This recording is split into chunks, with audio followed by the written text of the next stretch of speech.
What's up, salespeople? What's up, hackers? I'm Jaspar. I am the president and co-founder of Taskus. I'm still trying to figure out what a president does, but the number one role that I have is being a full-time salesperson and building a scalable sales team. So, let's see. Today, I'm going to walk you through a few basic things. We're going to talk about why cold calling is dying. I'm going to blow your mind with some crazy stats. Then we're going to talk about how this is redefining the role of the SDR, the sales development rep. Then we're going to look at some of the costs. What is prospecting really costing you? What is the cost of setting an appointment? And then finally, I'm going to blow your mind a second time, so get ready. We're going to talk about how you can outsource your entire prospecting role. Cold calling is dead. Okay, I'm a little dramatic.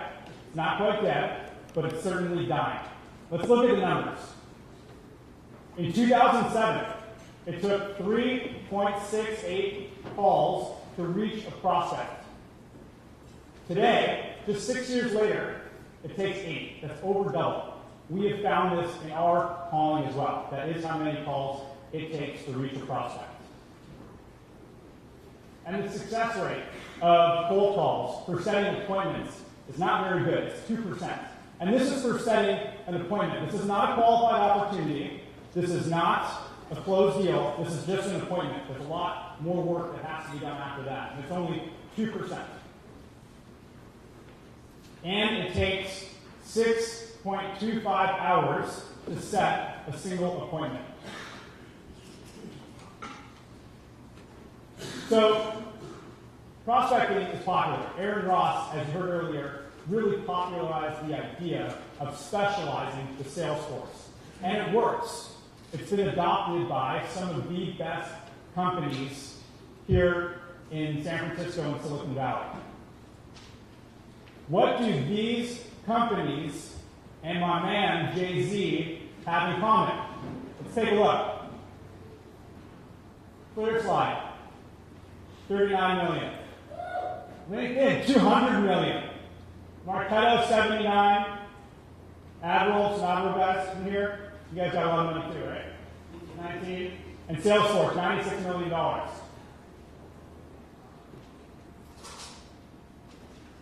Laughter? Anyone? So, they've all raised a lot of money. They can afford to build these teams of prospectors and see what works. But at Taskus, where our seed round, our Series A, and our Series B were all exactly $0, we didn't have that same luxury. Before we went out and started hiring salespeople and looking at SDRs, we wanted to look at what the costs were. And SDRs are expensive. But how expensive? Average salary is $55,000 per year. That's about $230 a day. And I'm sorry, I think the presentation is going to cut up in the top there, but you can see the main content. So, $230 a day.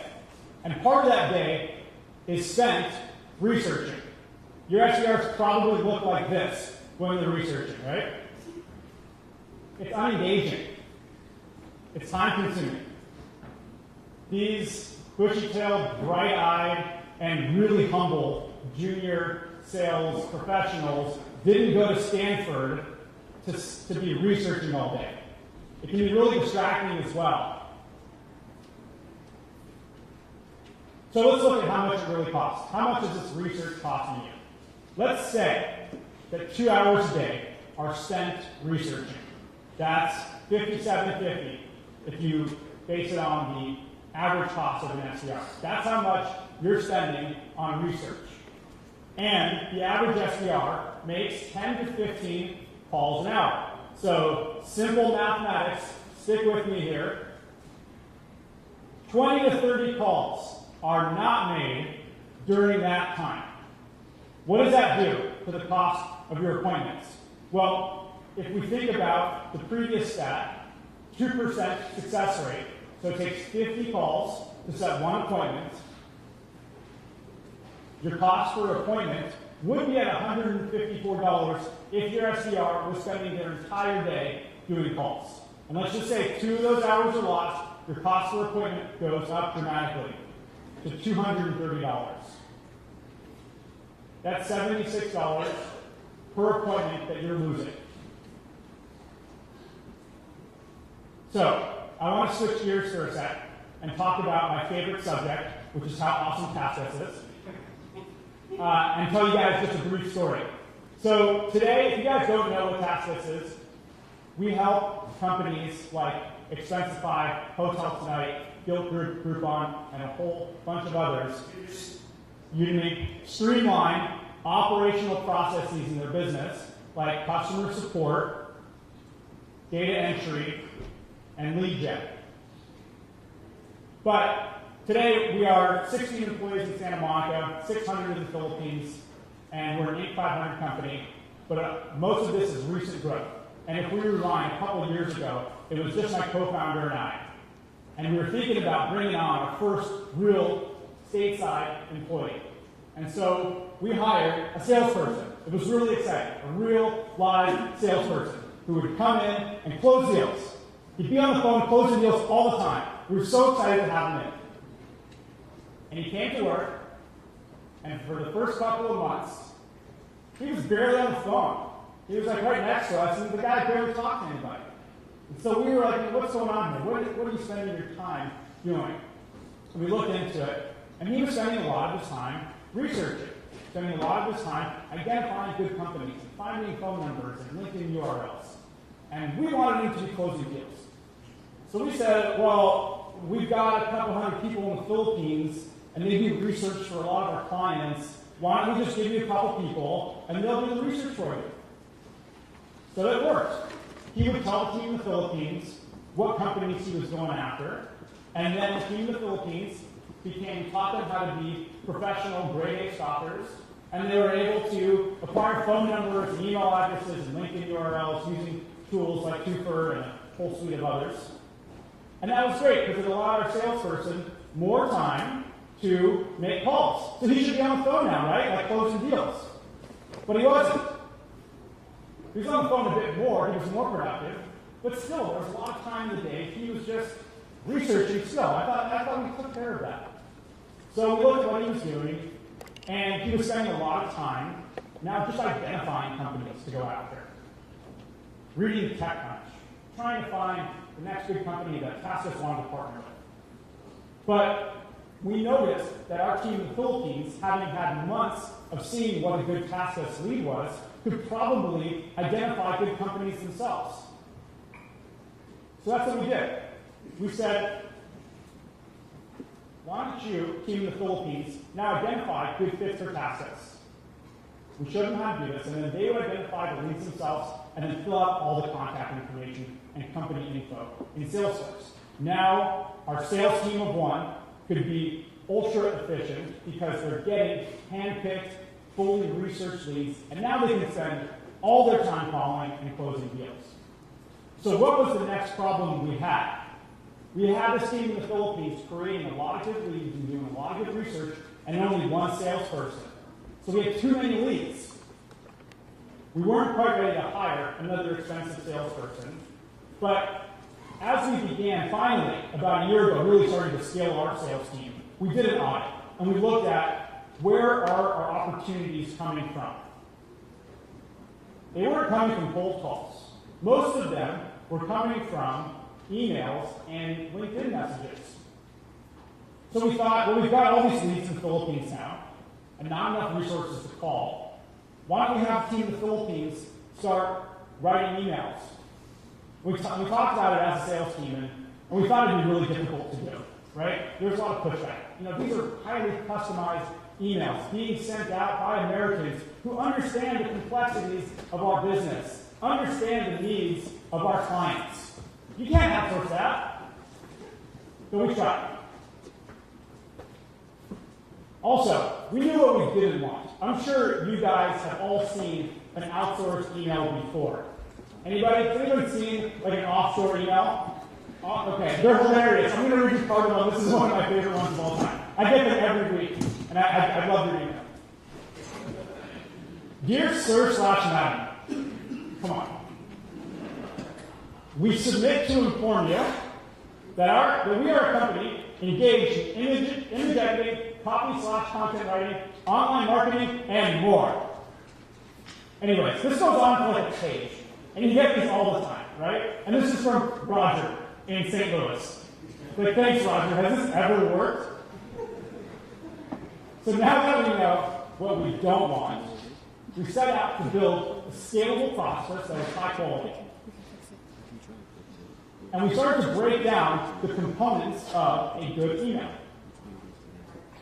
At Taskus, we help our clients take seemingly complex subjects and break them down into parts that are easily digestible. And then we go and we help train people in the Philippines how to do this at scale. So we became our own client, and we started to look at what makes a successful email, and how can we teach someone in the Philippines to write one that is really customized and be able to scale this out. So I'll walk through quickly what the components of this good email are. A lot of you guys probably know these things already. So a great subject line. Keep it short. And don't be sneaky. None of that already stuff where it looks like you're already in a conversation. Keep it short to the point. Reason to contact. This is the most important part. Remember, you're cold emailing someone. You are trespassing into their inbox. They owe you nothing. You're taking up their time. So if you're going to do that, at least be respectful. And you can be respectful by showing them that you've taken time to research their company. And not just, I checked out your website. Something specific to them. And this can come in many different forms. This could be a press mention. It could be a quote from one of the founders. Maybe it's about the recent funding. But say something intelligent. Say something specific.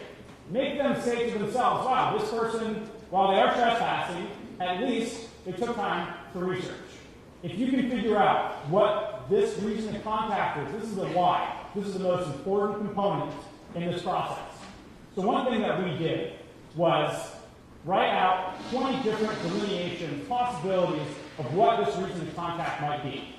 And we showed that to our team in the Philippines. We really worked hands-on with them so they understood what these reasons were and how they could customize it on their own. Next is a specific ask. Get right to the point, let them know why you're emailing them, and segue into why they need your service or product. And then do a really short blurb on your company or a pitch. Please, please, please, keep this to 2 sentences max. Keep it short. Don't tell your life story. If you're an unknown brand, like Taskus is to most people that we're prospecting to, maybe establish some credibility. Do a little name dropping if you have to, but don't go overboard. Talk about similar clients that you've worked for, and introduce your unique value proposition in 2 sentences. And then have a call to action. Have this be specific. Don't leave them hanging. Tell them what you want. You want a phone call? Ask for it. Be specific. And maybe try something obscure. Ask them for 13 minutes of their time next Tuesday afternoon. Maybe they'll remember. So let's look at the results. This is what we get for Taskus. We've rolled this out for some of our clients and they're finding similar results. So, we have a team, this is taken from the last 2 quarters, we've since scaled this up, but with 3 people, we are able to generate 450 targeted leads per month. Remember, this is going to be different for everybody, but this is for us. And we get 29% response rates. Not all positive, but 29% response rate. Out of all the emails we send out, 8% result in an appointment. Getting an appointment set for an account exec or biz dev person to take over. And let me give you an idea of how targeted these leads are and what happens after the appointment is set. 43% of these appointments turn into qualified opportunities. We have pretty strict definitions of what a qualified opportunity is, but 42% of those phone calls actually are potential business for Taskus. That's pretty good. And total of 3.4% of that 450, 3.4% of them turn into a qualified opportunity from email outreach alone. Our costs, and we're a bit at an advantage here because we are an outsourcing company, is that $5 is what it costs for a pre-research lead. And our total cost per appointment is $71. Anybody remember what the previous cost per appointment was for an SDR? That's right, Mumbles. $230. So, what does this mean for our lovely sales development reps? The SDR is still important, even more so than before. But we want them to focus their time on what is most valuable, being on the phone, building relationships. So, if you remember, most people still don't respond to these emails. 71% don't respond. Only 29% do. But these are highly targeted emails. These are people that need to know about Taskus. We are doing them a disservice if they don't know. We have to call them many times. So we allow the SDR to really focus on the highest value prospects for us. They call the leads after we email them. By the way, these emails are coming from their accounts. I didn't mention that. So it looks like it's coming from them. And then we call. And the other person on the other side of the line probably opened our email.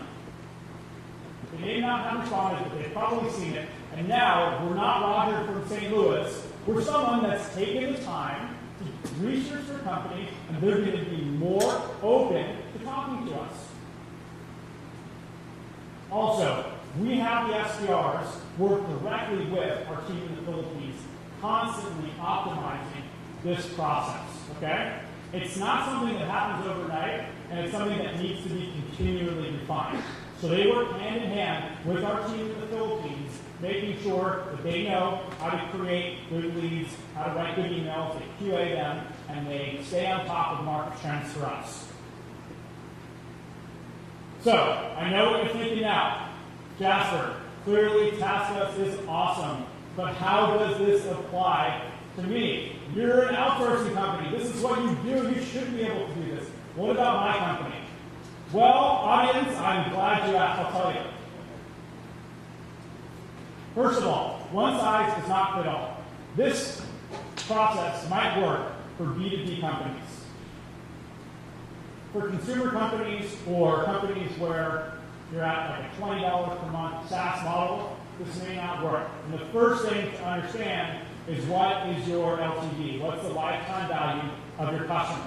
As a general rule of thumb, if your LTV is below $5,000, this process may not be right for you. Remember, this is high quality, low quantity research leads. Taskus doesn't need 1 million customers. And you have money and the resources. You don't need AdWords money, you don't need LinkedIn money, but you do need to be able to focus some time and resources on really testing this out. It takes a while to really build this up. It does not happen overnight. And so if you're going to do it, stick with it. But before you go off and buy your own island in the Philippines, think about documenting and testing the process. And here's quickly how you can do that. So for your research, first you want to define what a good and bad prospect is. And come up with examples. Come up with 20 really good prospects and write why those are good prospects. Come up with 20 bad prospects and write why those are bad. Share that with your team. Determine your data sources. Okay? So for some of us, there's industry-specific directories. It might be different blogs, but determine where you're gathering your data and make a list of it. And also, identify the need to know versus the nice to know pieces of information that you're going to want to gather. So need to know might be phone number and email. Nice to know might depend on your industry. Maybe you need to know the web traffic. Maybe if you're a Salesforce consultant, It might be a good idea if you know the prospect has a CRM run. Then work on that email. Remember the components of that email. First of all, really refine the why. Why are you contacting them? How are you going to customize this at scale? Come up with 20 examples of different ways that you can customize an email to someone. Make sure you really refine the pitch. One thing that we did, we had everyone in the company write a 2-sentence blurb on what Taskus does, 3 times each, got together, looked at the best ones, and then came up with our finalized blurb. Keep the ask short and specific, and remember, keep it short. Keep this email as short as possible. And then test it. There's tools you can use for tracking, like Tab and Jaspar. And make sure you send it to at least 100 people. 1,000 is probably better. It's okay to A/B test. You can A/B test 2 different types of emails, 2 different words, but don't A, B, C, D, E, F, G, H, I, J, K, elemental test, okay? Keep the variables short and try to eliminate other variables. So send things at the same time of day. Send things to a similar decision maker, similar contact level of seniority within the company, and really see what results come back and see if this is replicable. Once you do, and you find that these results might be something you want to scale out, then maybe it's time to throw some fuel on the fire and bring in an outsourcing company. There's plenty of good outsourcing companies out there. There's more bad outsourcing companies out there. So be careful of the types of vendors that you choose to work with. But what's most important is you got to know the process yourself. So if you know the process yourself and you've tested it out and you know this is something that is scalable, choosing the right partner will be easier and you will find success with it. Thank you.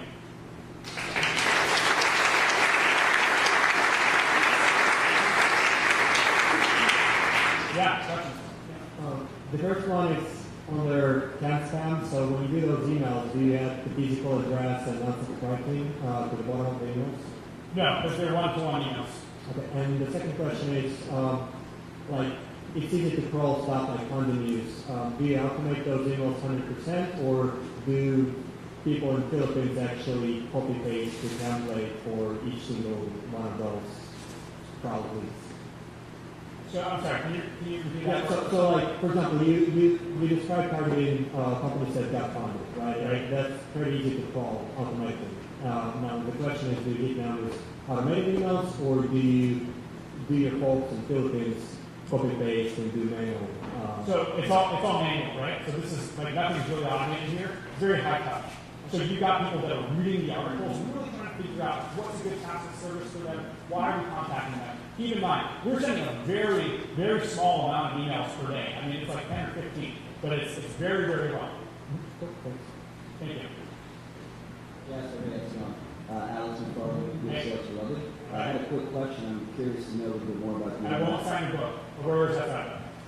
No worries, that's Okay. Curious to learn a little bit more about the interaction between your SDRs and the outsourced third party. Right. Great question. So one of the things I talked about, that the new role of the SDR really can be hands-on with that team in the Philippines. What we do is incentivize both the SDRs and team in the Philippines with the same incentives, which is create qualified opportunities, not just appointments, but qualified opportunities. So it makes sense for, now the SDRs are incentivized to actually help out the team in the Philippines. So we have them QA emails, right? So they're looking at emails and QAing every day, providing feedback. So the more interaction, better, and it does take a long time to really get them up to speed and continual interaction. So it's daily interaction. Did I answer your question? Yes, and just maybe you can provide some specifics around kind of maybe some of the metrics you're measuring between the two parties, just to, just as it relates specifically to the interaction. Okay. Metrics related to the Talk to me like the day-to-day, for example. What is so one example is we have so every member of the lead gen team in the Philippines at the end of the day sends out what they think is their best email personally, and then the team in the U.S. actually breaks down what that email is and then sends them back comments. So it's all very qualitative, very high touch, but it does happen on a daily basis.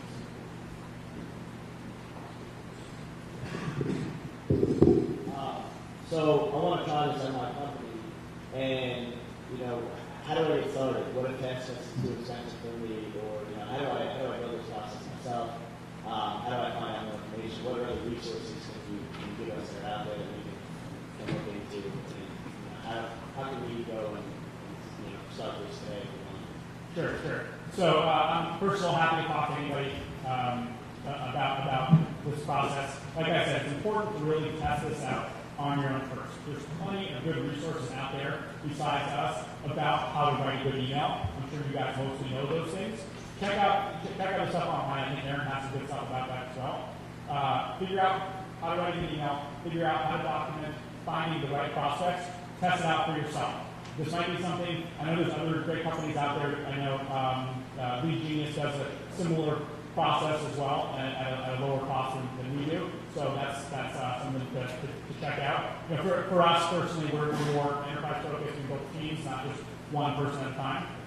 But for others, there's other great. You can always look on Odesk Links and try to find a really talented person there and really try it out just with one person before you really step on the gas and bring on the whole team. Thank you.